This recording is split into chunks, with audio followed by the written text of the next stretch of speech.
केंद्र सरकारनं राज्य सरकारच्या सहकार्यानं जलजीवन मिशन हे सुरू केलेलं आहे।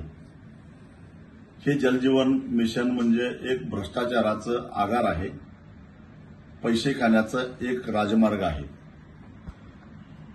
गाव पातळीवर जेव्हा जलजीवन मिशनच्या माध्यमातून गावाला पिण्याच्या पाणीपुरवठा करण्यासाठी एक डीपीआर बनवला जातो, तो डीपीआर तयार झाल्यानंतर त्याच्यामध्ये 10% लोकवर्गणीची अट असते। कुठल्याही गावामध्ये लोकवर्गणी जमा होत नाही, ते पैसे ठेकेदारालाच भरावे लागतात। एकूण या जलजीवन मिशनच्या डीपीआर मधला 50% पैसा कसा वाटला जातो त्याचा हिशेबच मी तुम्हाला सांगतो। लोकवर्गणी 10% जे ठेकेदारच भरतो, खासदार 5%, आमदार 10%, शाखा अभियंता 2%, उप अभियंता 4%, कार्यकारी अभियंता 2%, बिले काढणे 2%, अर्थात हे शासकीय लोक जे काय पैसे गोळा करतात त्यातलाच हिस्सा मंत्रालयात मंत्र्यांना पोहोचवतो। सरपंच, ग्रामसेवक आणि ग्रामपंचायतीचे सर्व सदस्य म्हणून 5% घेतात। अशी बेरीज झाली 40% आणि ठेकेदाराला 10% नफा तर ठेवलाच पाहिजे, ते 10% असे 50% यातच गेले। मग एकूण डीपीआरच्या 50%चा वाटप जर अशा पद्धतीने होत असेल तर त्या कामाचा दर्जा काय असेल त्याचा विचार करा। जलजीवन मिशन सुरू झाल्यापासून आज तागायत महाराष्ट्रातला एकही प्रकल्प पूर्ण झालेला नाही आहे। मुख्यमंत्री देवेंद्र फडणवीस, एकनाथराव शिंदे, अजितदादा पवार या तिघांनी मिळून महाराष्ट्रामध्ये जलजीवन मिशन खाली एकूण किती प्रकल्प मंजूर झाले आणि पूर्ण किती झाले आणि कामाची सध्याची स्थिती काय आहे याची एक श्वेतपत्रिका काढावी। दूध का दूध, पाणी का पाणी झाल्याशिवाय राहणार नाही। तांदुळवाडी तालुका वाळवा, जिल्हा सांगली येथील हर्षल पाटील या तरुण युवा ठेकेदारानं आत्महत्या केली, याचं कारण हेच आहे।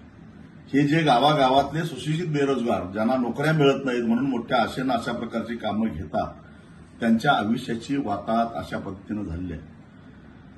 देवेंद्रजी, एकनाथजी आणि अजितदादा तुम्ही तिघांनी मिळून या हर्षल पाटीलच्या पत्नीचं कुंकू पुसलेलं आहे आणि असे अजून किती हर्षल पाटील होणार आहेत मला माहित नाही, पण याचं पाप तुम्हाला लागणार आहे लक्षात ठेवा।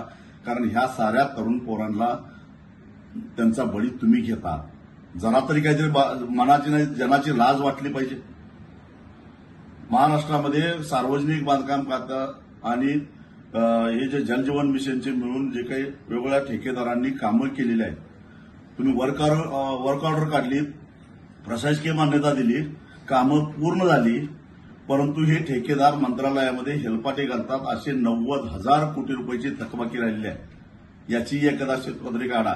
अरे तुमच्याकडे पैसे नाही म्हणता, मग शक्तीपीठ महामार्ग जो कुणालाच नको आहे, कमिशनसाठी, टक्केवारीसाठी तुम्ही त्यातल्या 50,000 कोटीचा मलिदा मिळावा म्हणून तुम्ही महाराष्ट्राच्या जनतेवर लादतात। 12 जिल्ह्यातल्या 55,000 शेतकऱ्यांना देशी तोडल्या लावतात। सांगली, कोल्हापूर जिल्ह्यातला महापुरामध्ये लोटायचा प्रयत्न करतात। भूमी संपादनासाठी 20,000 कोटी रुपयाचं तुम्ही हुडकोकडनं जे काही कर्ज काढलेलं आहे, देऊन टाका या ठेकेदारांना थोडं थोडं। शक्तीपीठाची काही गरज आहे का आता?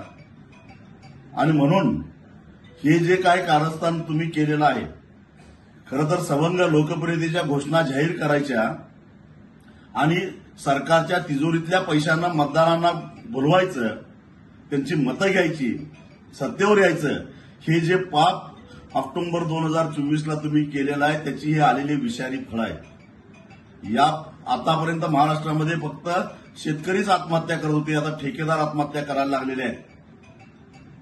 जे काही दोन्ही उपमुख्यमंत्री आणि मुख्यमंत्र्यांनी तुम्ही अमाप माया कमावलाय मला माहिती आहे। तुमच्या व्यक्तिगत मालमत्तेवर कर्ज काढा आणि ठेकेदारांचे पैसे भागवा। अरे 35 वर्षाचा तरुण पोरगा तुमच्याकडे खेटे घालून घालून खाजगी सावकाराचे व्याज देऊन देऊन दमला। लहान 5 वर्षाची मुलगी उघड्यावर ठेवून तरण्याबाण पत्नीला बेसहारा करून वृद्ध आईवडिलांना वाऱ्यावर सोडून हा पोरगा आत्महत्या करतोय। जरा तरी तुमच्या हृदयाला पाझर फुटत नाही काय? आणि असे अजून किती हर्षल पाटलांचा तुम्ही बळी घेणार आहात? अजितदादा, एकनाथराव शिंदे आणि देवेंद्र फडणवीस, महाराष्ट्राला याचं तुम्हाला उत्तर द्यावं लागेल.